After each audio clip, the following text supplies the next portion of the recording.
I'll never forget the look on her face when she said it. Calm, almost casual, like she was commenting on the weather. My ex texted, she said, stirring her coffee. I might give him another chance. The spoon clinked softly against the mug, and in that tiny sound, I swear something inside me cracked. It was a Sunday morning, the kind that used to feel like home. I'd made pancakes, her favorite, with strawberries and that syrup she always said was too sweet, but perfect. The sunlight filtered through the blinds, and for a moment, it looked like we were still us. But we weren't. Not anymore. For weeks I'd felt something shifting. The late replies, the endless scrolling on her phone, the vague smiles when she thought I wasn't looking. I told myself I was imagining it.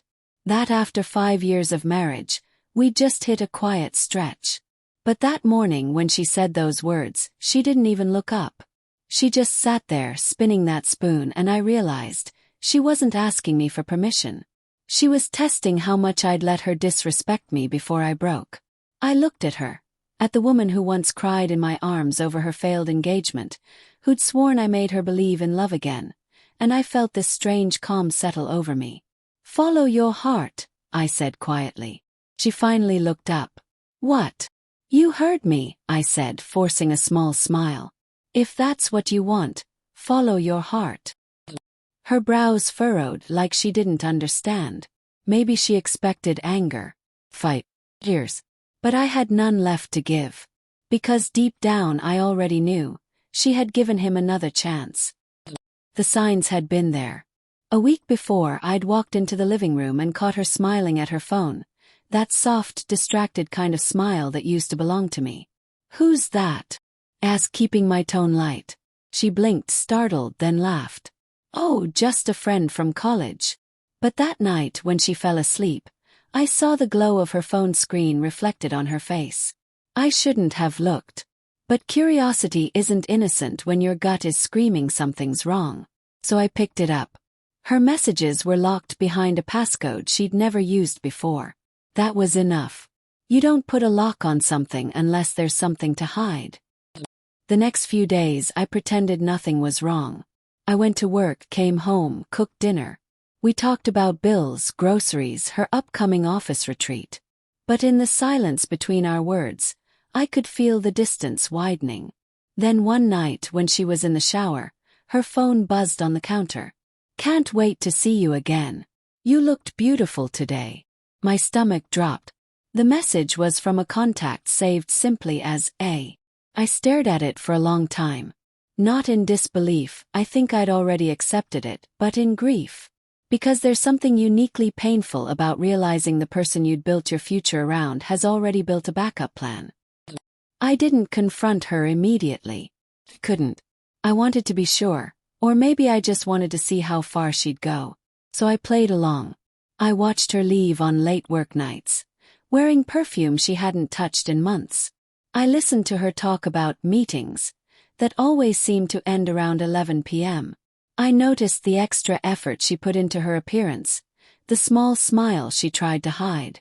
Each lie was a pinprick, and by the time I finally decided to act, I was already bleeding on the inside.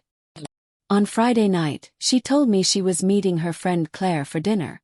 I nodded, kissed her cheek and said, "Have fun." But the moment she left I followed.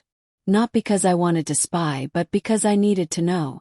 I parked across from the restaurant she mentioned. She wasn't there. I checked the nearby cafe. Nothing. Then I saw her, walking down the street laughing. With him. Tall, confident, holding her hand like he owned it. And she looked happy. Not nervous. Not guilty. Just happy. I sat there in the car, gripping the steering wheel until my knuckles turned white. My chest felt tight, like the air itself didn't want to stay in my lungs. Watching them together felt like watching a movie of a life that used to be mine. I didn't confront them. I didn't storm out or cause a scene. I just left. Because I knew, once a person can look that happy with someone else, they're already gone. When she came home later that night, I was on the couch, watching the glow of the television reflect off her face. "How was dinner?" I asked. She froze for just a second, just long enough to confirm everything. Then she smiled. It was nice. Claire's planning a trip to Italy. Sounds fun, I said, my voice even. You should go. She laughed nervously. What's that supposed to mean? Nothing, I said. Just, you deserve to go wherever your heart leads you. I saw the flicker of panic in her eyes then, that brief moment where she realized I knew. But she said nothing, and neither did I. We just stood there in the quiet, pretending we weren't watching something die. 2 days later, she dropped the line that would etch itself into my memory forever. That morning she'd been distant, more than usual. I asked if she was okay. She hesitated, then sighed. My ex texted, she said almost casually. He said he's changed. I don't know. I might give him another chance. There it was, the final insult. Not only had she betrayed me, but she wanted me to hear her justify it. Maybe she thought I'd beg. Maybe she wanted validation, proof that she still had power over me. But instead I just said, follow your heart. She looked stunned. That's it. That's it, I said softly. You already made your choice. You just wanted to see if I'd stop you. She bit her lip. So you're not even going to fight for me? I laughed, not out of humor but disbelief. Fight for you? You've been gone for months, Sarah. I'm just catching up. Her eyes filled with tears then. But I wasn't sure if they were for me, or for the fact that her safety net, the man she thought would never let her go, had just let her go. That night I packed a bag and left. No shouting. No revenge. Just silence. I moved into a small apartment across town. The first few nights were unbearable. I kept expecting her to call, to say she made a mistake, to ask me to come home. But the phone stayed silent. A week later she texted. I didn't mean to hurt you. I just needed to see if what we had was real. I stared at the message for a long time before replying. It was real. You just stopped treating it that way. And I never heard from her again. A month passed. Then two. I rebuilt myself piece by piece. New job. New friends. New quiet mornings without lies. But every now and then I'd catch a glimpse of a woman in a cafe or smell her perfume in a crowd, and it would hit me. Love doesn't end with anger. It ends with emptiness. Almost a year later she showed up at my door. She looked smaller somehow. Tired. Her eyes were red-rimmed, her voice soft. Can I come in? She asked. I hesitated, then nodded. We sat at the same kitchen table I'd moved with me, a ghost of our old life between us. He left me, she said finally. My ex. He said he wasn't ready for commitment. I didn't say anything. I thought I'd be happier, she continued. But I just feel lost. I studied her for a long time. You made your choice, Sarah. I know, she whispered.